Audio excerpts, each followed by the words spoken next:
동행하는 삶의 실체라는 제목으로 하나님의 말씀 우리 함께 살펴보십시다. 우리는 교회에 나와서 하나님께 은혜를 달라고 간구합니다. 하나님께 복을 달라고 기도하죠. 여러분, 그러면서 상상하는 영상들이 있습니다. 내가 바라는 것들이 이루어진 장면들이죠. 좋은 집, 좋은 분위기의 가정, 그리고 어려움이 다 지나간 직장과 회사와 사업, 여유 있는 식사와 풍광을 즐기는 여행, 누구나 바라는 것들입니다. 근데 한꺼풀 벗겨 보면 모두 돈이 많을 때 만들어지는 영상들이죠. 그러니까 사실 하나님께 많은 성도들은 복을 주세요, 은혜를 주세요 라고 기도하는 그 말 안에 민망하지만 돈 좀 많이 벌게 해주세요 라고 기도하는 셈인 것입니다. 어떤 사람은 자녀들이 바라는 대학에 합격하는 것을 복이라고 하나님 앞에 간절히 간구합니다. 이번에 시작한 사업이 잘 되는 것을 복이라면서 사업의 복을 간구하지요.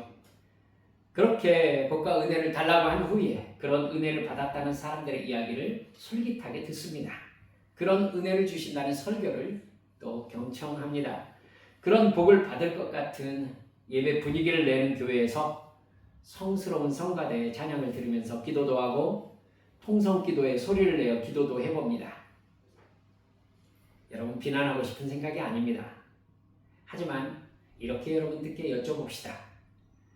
여러분은 모두 그렇게 기도해 오신 기도에 응답을 받으셨습니까? 그런 복을 여러분 받으셨습니까? 어쩌면 내가 하나님께 기도하고 바라는 대로 하나님이 다 응답하셨으면 나는 엄청난 부자가 되어 있을 것 같지 않습니까? 내 자녀들은 최고의 학벌을 가지고 최고의 직장에 들어가는 순종 잘하는 자녀들이 되었겠지요. 나는요, 나이가 무색하게 건강할 것이고 모든 사람들이 다 나를 좋아하는 사람이 되었을 것입니다. 하지만 조금 죄송하지만 따라서 해보라고 하고 싶은 마음이 좀 있습니다. 실제로 따라서 하지 마세요. 하지만 그런 일은 일어나지 않습니다. 그러면 우리는 교회에서 무엇을 기도해야 합니까? 이런 걸 생각하셔야 돼요. 그렇죠? 무엇을 바라야 합니까? 하나님을 믿고 따른다는 것이 무엇을 말하는 것입니까?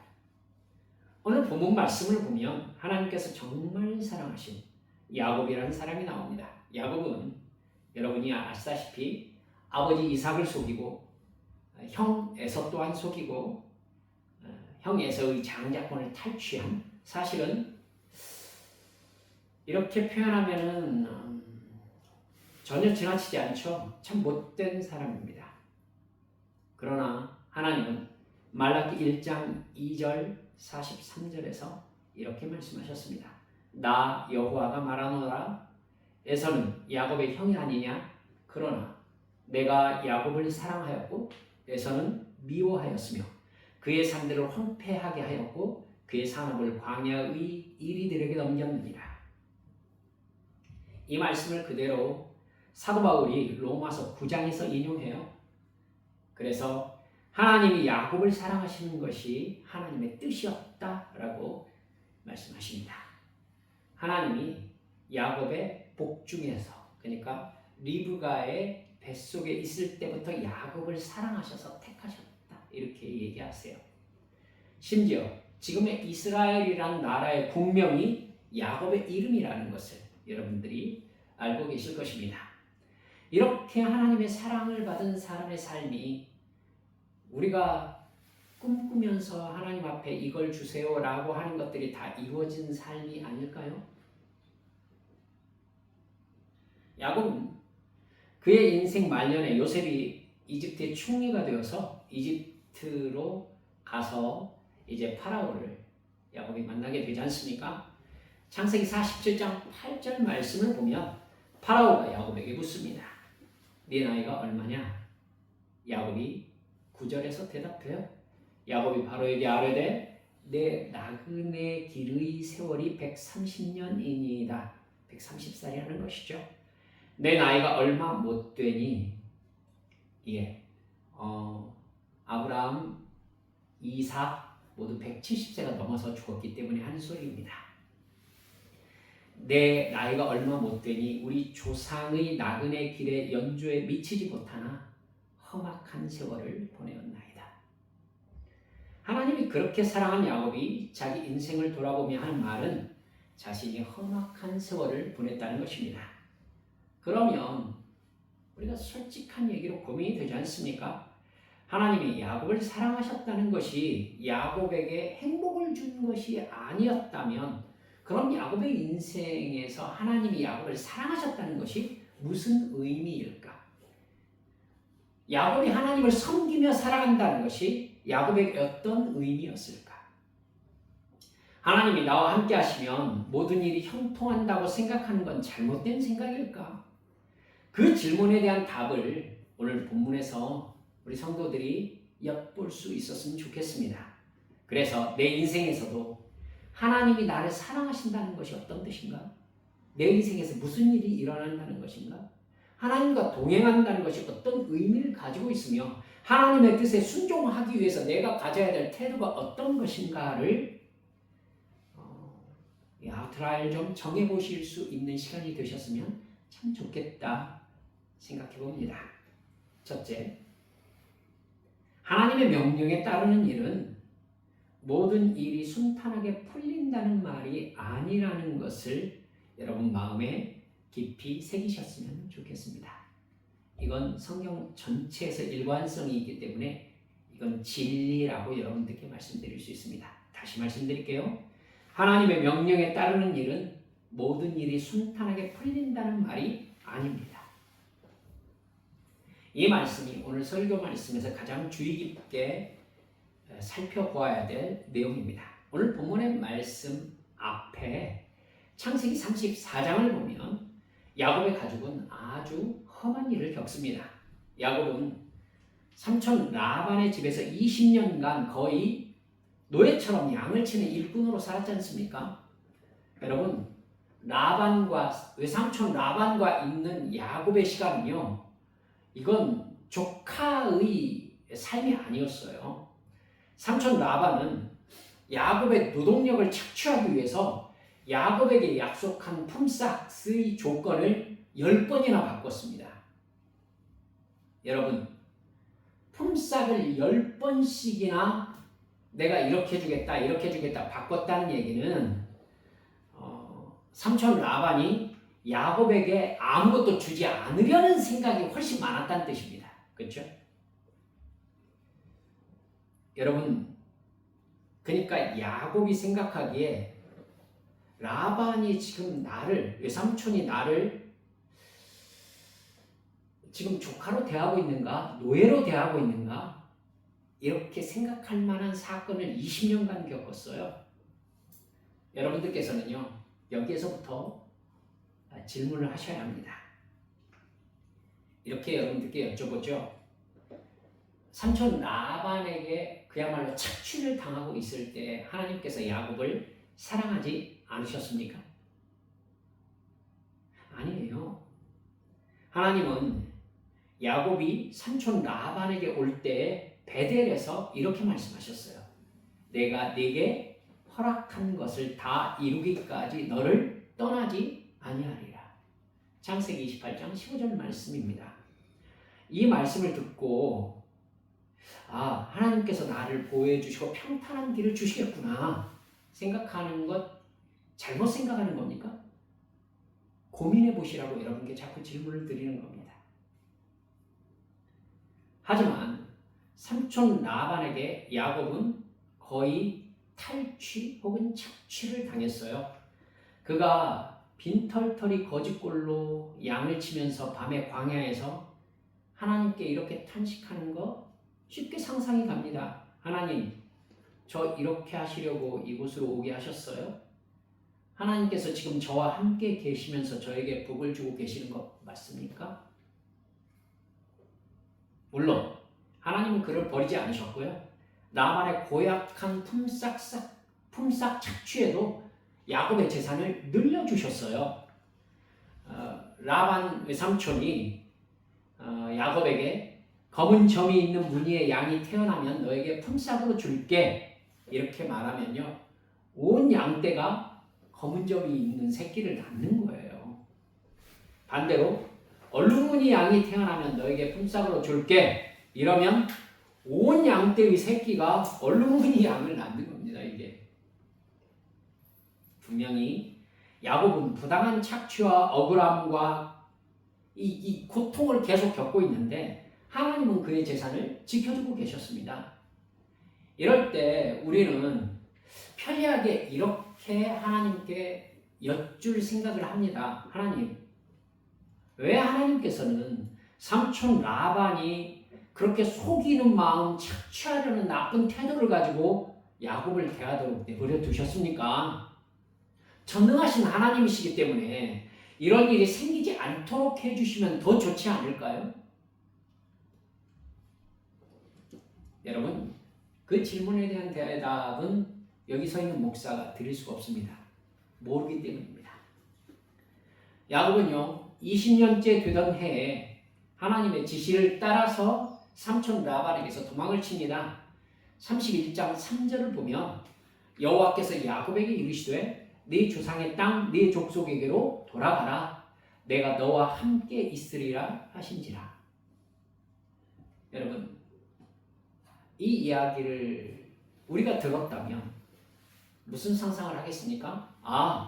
주님께서 평안하게 집으로 돌아가도록 모든 조치를 다 취해놓으셨구나.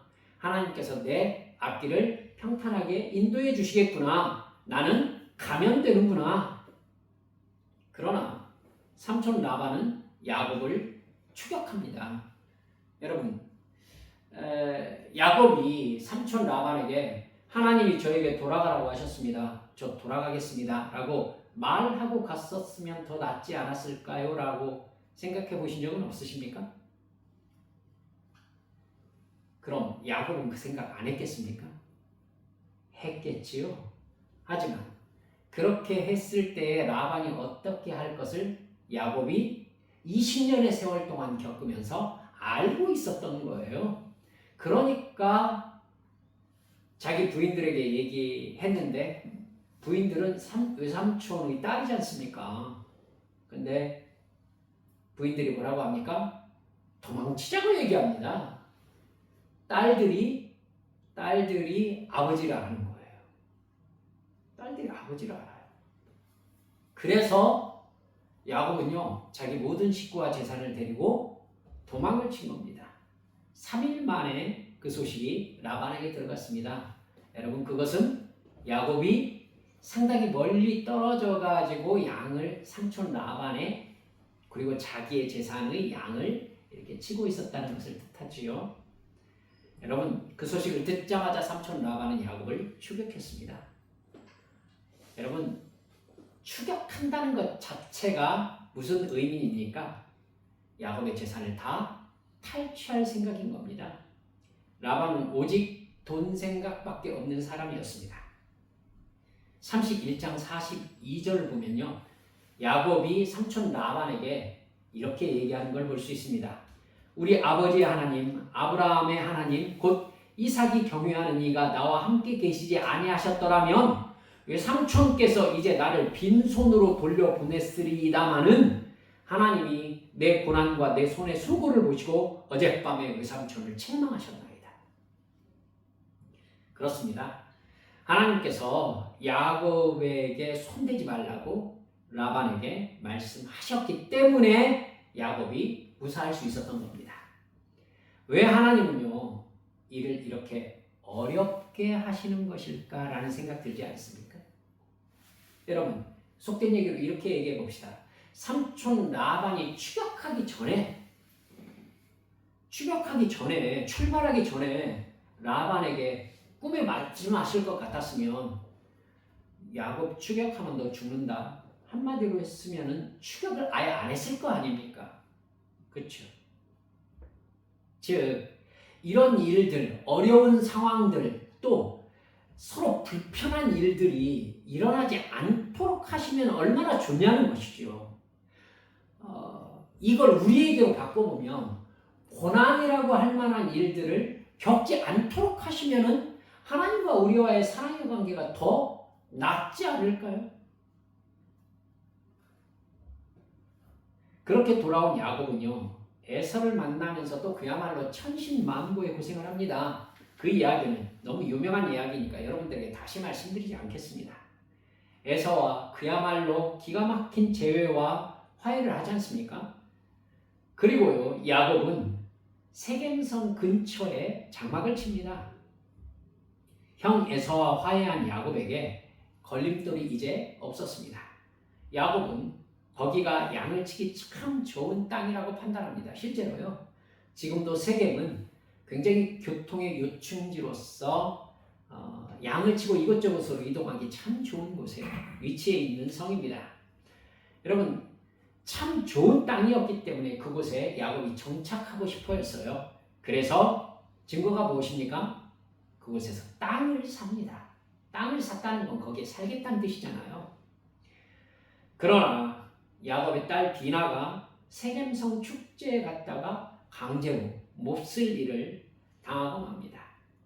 그 소식을 들은 야곱의 11아들이 디나를 범한 세겜성 추장의 아들과 추장을 비롯한 세겜성 남자들을 모두 다 몰살하고 말았습니다. 디나를 범한 세겜성 추장의 아들이 디나에게 완전히 반해 있는 것을 보게 됩니다. 그러면서 야곱의 아들들이 계획을 세우죠. 우리들은 할례받지 않은 사람들과 인척관계를 맺지 않는다. 디나하고 결혼하겠다고 하니까 우리는 할례받지 않으면 결혼시킬 수 없다. 그러자 추장이니까요, 세겜성 모든 남자들이 할례를 받게 하는 것입니다. 여러분, 할례받은 남자들이 꼼짝 못하잖아요. 꼼짝 못하고 있을 때에 야곱의 아들들이 세겜성을 습격해가지고 다 죽여버린 것입니다. 주변에 세겜성과 동맹을 맺은 성들이 한꺼번에 몰려들면 여러분, 야곱의 가족집은 그야말로 완전히 몰살당할 위기에 처했던 것입니다. 그런데 여러분, 꼭 생각하세요. 이 모든 일이 벌어진 다음에 하나님이 나타나십니다. 그리고 야곱에게 베델로 올라가서 하나님께 제단을 쌓으라 이렇게 말씀하십니다. 그리고 35장 5절을 보면 그들이 떠났으나 하나님이 그 사면 고울들로 크게 두려워하게 하셨으므로 야곱의 아들들을 추격하는 자가 없었더라. 하나님이 주변 성 사람들이 모두 야곱을 두려워하게 조치하셨습니다. 따라서 야곱의 가족을 추격하는 일은 발생하지 않았습니다. 또 한번 생각해 볼까요? 왜 이런 상황이 되게 하신 다음에 조치를 취하시는 걸까요? 여러분, 디나가 세겜성에 갔을 때 그런 일을 당하지 않게 해주실 수는 없었을까요? 또 세겜성에 머무는 것이, 즉 세겜성에다가 야곱이 자리를 잡고 사는 것이 하나님의 뜻이 아니었다면 거기에서 땅을 사려고 할 때 야곱은 모르니까 하나님께서 여기 아니야, 너는 베델로 가야 된다 라고 말씀해 주시면 되지 않을까요? 왜 땅을 살 때 아무 말씀도 없으셨다가 디나가 세겜성에 갈 때에 야곱에게 이런 말씀을 하셨으면 어땠을까요? 얘야, 세겜성은 우상 숭배가 있는 성 아니냐? 네 딸이 거기에 들어가면 안 좋은 문화에 노출될 수 있으니까 딸이 세겜성에 들어가지 못하도록 조치를 해야지. 깨달음을 주셨으면 어땠을까요? 여러분, 즉 일의 결과를 놓고 이 일이 이때 이랬으면 일어나지 않았을 텐데, 이때 이랬으면 이렇게 되지 않았을 텐데를 생각해 볼 것 같으면 하나님이 왜 그렇게 조치하진 않으시고 일이 다 벌어진 다음에서야 이리 가라, 아니 베델에 가라고 처음부터 말씀하셨으면은 세겜성의 자리를 안 잡죠. 왜 극단적인 일이 벌어진 다음에 손을 쓰시는 것일까요? 이건 따라서 하십시오. 모른다. 따라서 하지 않으시는군요. 예, 성경에서 왜 그렇게 하지 않으셨는지에 대해서 설명하지 않으십니다. 그렇기 때문에 우리는 목사를 비롯해서 예수 믿는 사람들은 이거에 대해서 분명히 모른다라고 말하실 수 있으셔야 됩니다. 때로는 모른다라고 말하는 것이 믿음입니다. 근데 하나님께서는요, 오늘 우리가 읽은 본문 35장 9절 말씀입니다. 삼촌 라반의 집인 밧단 아람에서 돌아온 야곱에게 복을 주신다라고 말씀하셔요. 그 복 세겜성에 도달하기 전에 먼저 주시지, 이런 생각이 드는데 말입니다. 하나님께서는 야곱의 이름을 이스라엘이라고 부르십니다. 야곱의 이름 뜻이 무엇입니까? 남의 발 뒤꿈치를 잡는 자, 다른 사람을 넘어지게 하는 자라는 뜻입니다. 그 이름 야곱이 아니라 하나님과 겨루어 이긴 자라는 이스라엘이라는 이름으로 확정하신 것입니다. 하나님과의 관계성을 중심으로 새로운 정체성을 주셨다고 볼 수 있는 겁니다. 그리고 야곱의 후손을 통해 하나님의 민족을 이룰 것이며 왕들이 나올 것이고 아브라함과 이삭에게 준 가나안 땅을 야곱에게 주고 야곱의 후손에게도 그 땅을 준다고 약속하셨습니다. 야곱은 다시 그 약속을 받은 곳을 베델이다 이렇게 불렀다고 성경에 기록되어 있습니다. 여러분, 오늘 설교에 질문이 많습니다.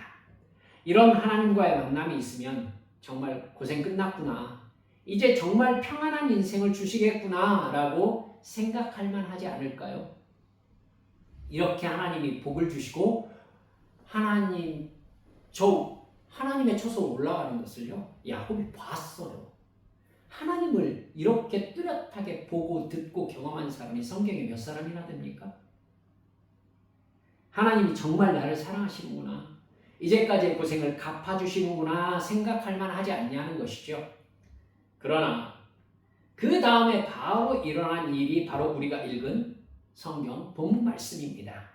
야곱의 부인 4명 중에서 야곱이 가장 사랑한 아내가 라헬입니다. 사실은 야곱이 라헬을 사랑했기 때문에 레아와 결혼했고 빌하와 실바라는 부인도 사실 라헬 때문에 얻게 된 것이었습니다. 그 라헬에게서 직접 낳은 아들이 지금의 막내 아들 요셉입니다. 그래서 야곱이 요셉을 장자 취급하는 바람에 요셉이 형들에게 시기를 받아서 이집트에 노예로 팔려가는 상황이 벌어지지 않았습니까? 그 라헬이 요셉의 동생 베냐민을 낳다가 상고로 그만 세상을 떠나고 마는 것입니다. 16절에 보니까 라헬이 해산하게 되어 심히 고생했다라고 나옵니다. 난산할 즈음에 산파가 라헬에게 아들을 낳고 있다라고 말해줍니다.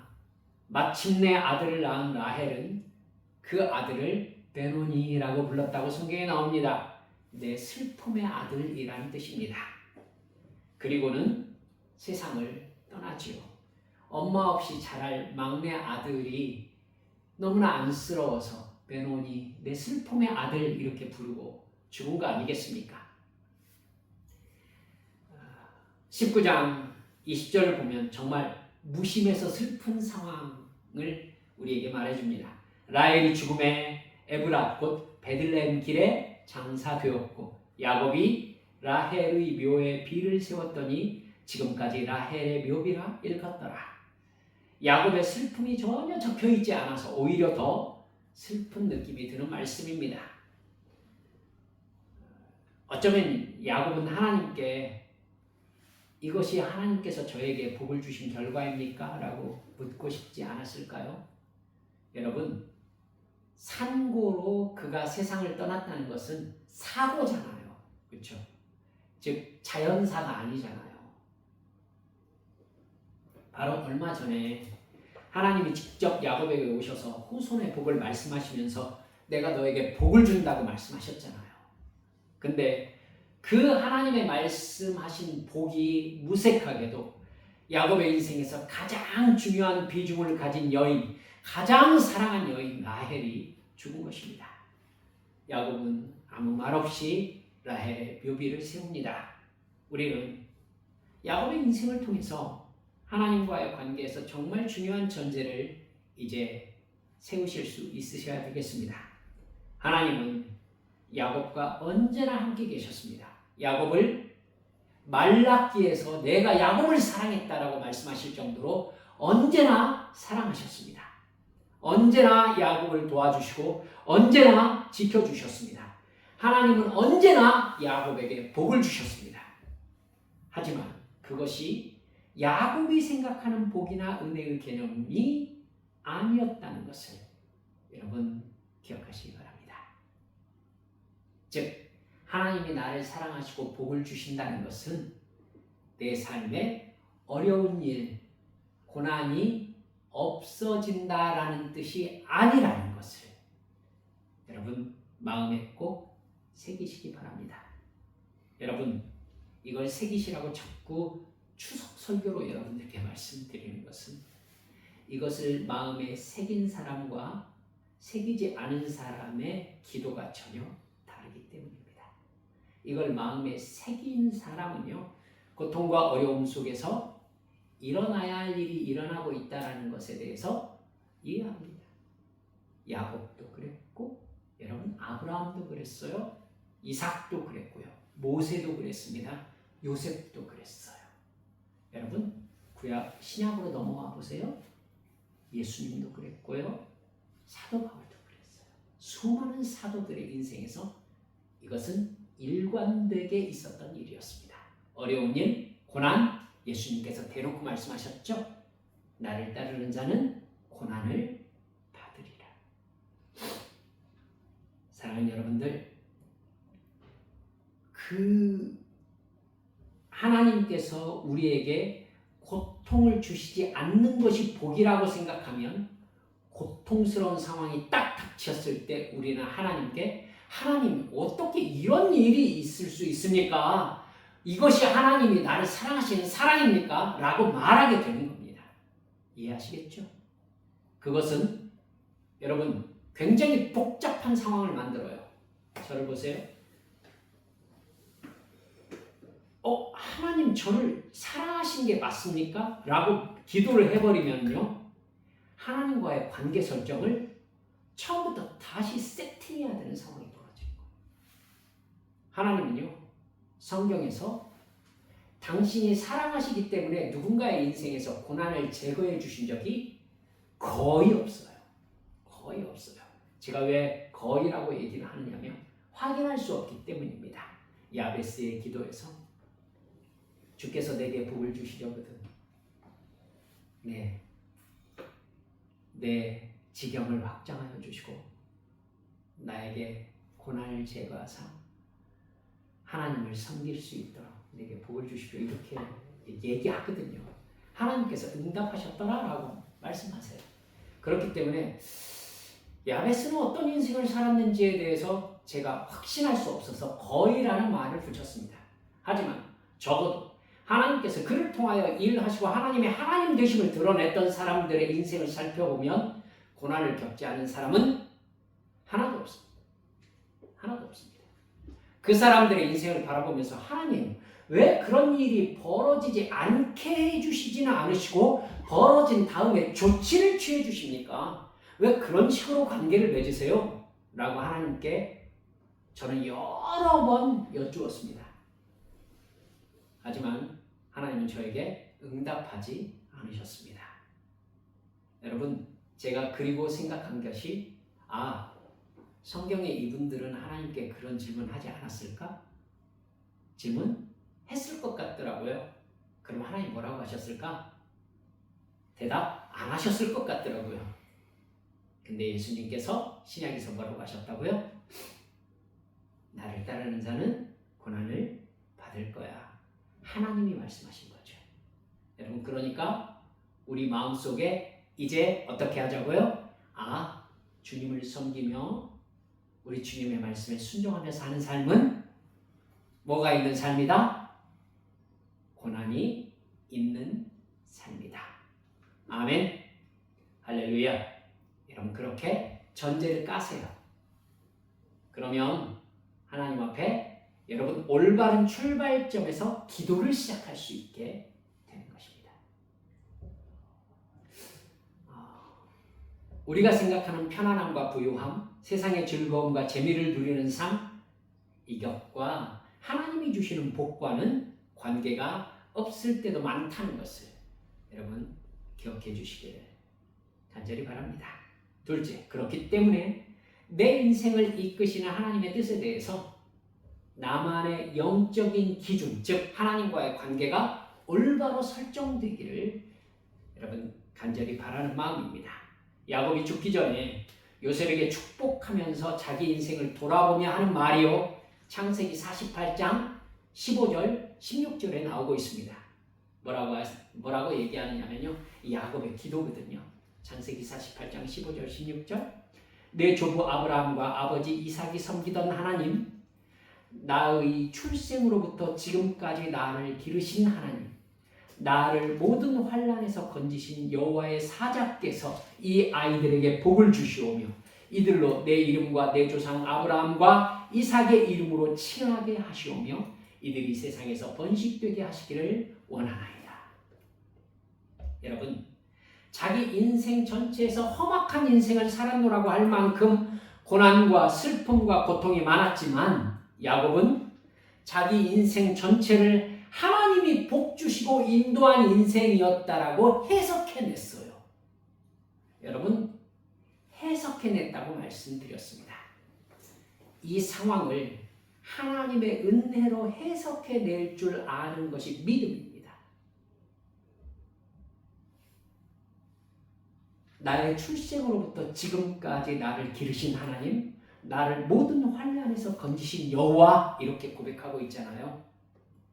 야곱은 자기 인생에서 자기가 무슨 일을 경험하고 그 속에서 어떤 느낌이 들었는지 그걸 막론하고 여호와 하나님께서 복 주시고 사랑하신 인생이었다고 고백하고 있는 겁니다. 야곱은 하나님과의 1대1의 관계 속에서 자기 인생을 하나님의 사랑으로 해석하는 개인적인 영적 인식을 해내는 영적 성장을 이루어낸 거예요. 야곱은 자기 인생에서 여호와 하나님은 선하시고 인자하신 하나님이셨다고 고백하고 있는 겁니다. 우리도 그렇습니다. 내가 하나님께 기도하는 것은 이루어지지 않는다라는 생각이 들 때가 있습니다. 하나님은 내가 가고 싶은 길로 인도하시지 않으시고 전혀 다른 인생을 가게 하셨다고 말할 수도 있습니다. 때때로 이것이 나를 사랑하시는 것 맞냐고 항의하고 싶으실 때가 있으실지도 모릅니다. 사도 바울은 예수 그리스도의 십자가 대속의 죽음과 부활을 전하는 정말 온전히 붙잡힌 사명자의 삶을 살았지만 끊임없이 미움받고 갇히고 채찍질을 당하고 굶주리고 고통 속에서 살았습니다. 왜 굳이 그렇게 복음을 전해야 했느냐고, 그렇게 하지 않으실 수 있지 않았느냐고 말할 수 있습니다. 하지만 사도 바울은 내가 왜 이런 인생을 살아야 되느냐고, 왜 하나님의 뜻에 순종하며 사명자로 사는데도 이런 원초적인 아픔과 고통을 당하며 살아야 되느냐고 하나님께 묻지 않았습니다. 그냥 하나님이 맡기신 사명을 따라 살아갑니다. 어떻게 살았다고요? 그냥. 이것이 하나님과 동행하는 삶입니다. 내 소원을 이루어 주시는 것이 복이 아니라 내가 하나님께 붙잡혀 하나님의 뜻을 이루어 드리는 것이 복입니다. 이 세상에서 걱정 없이 부유함과 즐거움을 누리며 사는 것이 복이 아니라 저 영원한 천국에서 주님께서 잘했다, 착하고 충성된 종아, 수고 많았다, 이렇게 말씀하시는 칭찬을 듣는 것이 진짜 복입니다. 오히려 이 세상에서 부유함이 주는 즐거움을 누리며 살다가 죽은 부자는 지옥에 와 있는 자신을 발견하게 되었다고 누가복음 16장 23절에 나옵니다. 선과 악에 대한 아무런 설명이 없다는 것이 놀랍습니다. 여러분, 누가복음 16장 25절에서 예수님께서 이렇게 말씀하세요. 예, 너는 살았을 때 좋은 것을 받았고 나사로는 고난을 받았으니 이것을 기억하라. 이제 그는 여기서 위로를 받고 너는 괴로움을 받느니라. 네가 나쁜 놈이다, 네가 죄를 많이 지었다, 이런 얘기가 없다니까요. 네가 세상에서 좋은 것을 많이 누렸잖니. 그러니까 네가 거기에 있는 거고, 나사로는 세상에서 고난을 많이 받았으니까 여기에 와 있는 거다. 성경의 표면적인 내용은요, 그렇게 되어 있어요. 그렇게 되어 있어요. 여러분들과 말씀을 나눌 기회가 또 있을 것입니다만, 산상설교가 마태복음과 누가복음에 기록되어 있습니다만, 누가복음은 평지설교라고 되어 있습니다. 그러니까 받아들이는 문화에 따라서 여러분, 마태는 유대인들에게 복음을 전했고 누가는 로마 사람들에게 복음을 전했기 때문에 이제 나타난 차이인데요. 누가복음에서는 뭐라고 얘기하느냐면요, 화있도다 너 부유한 자들이여, 이렇게 딱 얘기합니다. 여러분, 왜 화가 있죠? 부유하게 사는 게? 화있도다 너 부유한 자들이여, 너희들은 이미 상을 받았느니라. 이렇게 마태복음의 산상보훈의 내용이 누가복음에 표현되면서는 이렇게 좀 극단적으로 표현되어 있는 느낌을 받게 돼요. 그래서 산상설교를 누가복음의 평지설교에서 설교하시는 목사님들을 저는 거의 보지 못했습니다. 불편하신 거죠. 하지만 분명히 성경이 말씀하고 있습니다. 그러니까 예수 믿으면, 예수 잘 믿으면, 신앙생활 잘하면 고통도 없고 바라는 것이 이루어진다라는 세상 종교의 개념을 우리 한빛 성도들은 버리시기 바랍니다. 할렐루야, 버리시기 바랍니다. 오히려 그 고통 속에서 우리는 하나님을 만나고 예수 그리스도의 십자가 사랑을 진짜 만나게 된다는 것을 믿으시기 바랍니다. 말씀을 맺습니다. 대부분의 종교인들과 교회를 다니는 교인들은 자기가 살고 싶은 인생을 살게 해달라고 신에게 말하고 싶어서 종교를 가지고 교회를 다닙니다. 하지만 예수님은 누구든지 나를 따라오려거든 자기를 부인하고 자기 십자가를 지고 나를 따를 것이니라. 누구든지 제 목숨을 구원하고자 하면 잃을 것이요, 누구든지 나를 위하여 제 목숨을 잃으면 찾으리라. 이렇게 말씀하셨습니다. 자기가 살고 싶은 인생을 부인하고 하나님이 살게 하시는 인생을 살다가 천국에 도착하라는 말씀입니다. 진정한 기쁨과 행복은 거기에 있다는 말씀이지요. 천국과 지옥을 여러분께 여러 번 말씀드렸습니다만, 잠깐이라도 본 사람이 있다면, 천국을 잠깐이라도 본 사람이 있다면, 여러분 잠깐을 10분이라고 합시다. 천국을 10분만이라도 본 사람이 있다면 그 사람에게 이 천국에 오기 위해서 너의 인생 전체를 바쳐라, 기꺼이 바칠 것입니다. 지옥을 10분만 보여주고 이 지옥에 가지 않기 위하여 너의 인생 전체를 바쳐라, 기꺼이 바칠 것입니다. 여러분, 믿음의 선조들은 이 세상 이후의 세계를 바라볼 줄 알았기 때문에 하나님의 뜻을 따르며 고난당하는 것을 전혀 두려워하지 않았습니다. 믿음장이라고 불리는 히브리서 11장에서는 아브라함이 저 영원한 천국의 집을 바라보고 이 땅에서는 텐트에서 살았다라고 기록하고 있습니다. 아브라함 돈 많았던 사람입니다. 하지만 그가 자기를 위하여 성을 짓지 않고 자기를 위하여 땅을 사지 않고 나그네로 살았던 이유는 하늘에 있는 하나님이 마련하신 성을 바라보았기 때문이다. 사랑하는 여러분들이요, 하나님을 이해하려고 하지 마십시오. 그냥 하나님의 뜻에 순종하십시오. 나와 하나님과의 관계의 정체성을 붙잡으십시오.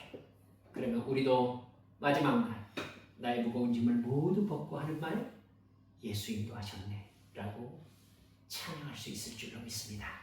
함께 기도하십시오. 이 시간 주님 앞에 기도하면서, 주님, 제가 세상 종교인들이 종교를 갖는 이유로 교회 다니지 않도록 오히려 나의 죄성을 부인하고 내 욕심을 부인하고 저 영원한 천국에서 우리 하나님과 누릴 영생을 소망할 수 있게 해주십시오. 주님, 이 세상에서 주님께서 내게 돈을 주시거든, 내게 건강을 주시거든, 나에게 좋은 관계를 주시거든, 이것들을 통하여 하나님께 어떻게 영광을 돌려드릴까? 이 복에 내가 어떤 순종으로 응답할까 생각할 수 있는 천국 시민으로 살게 해달라고 우리 주님 앞에 함께 통성으로 기도하십시다.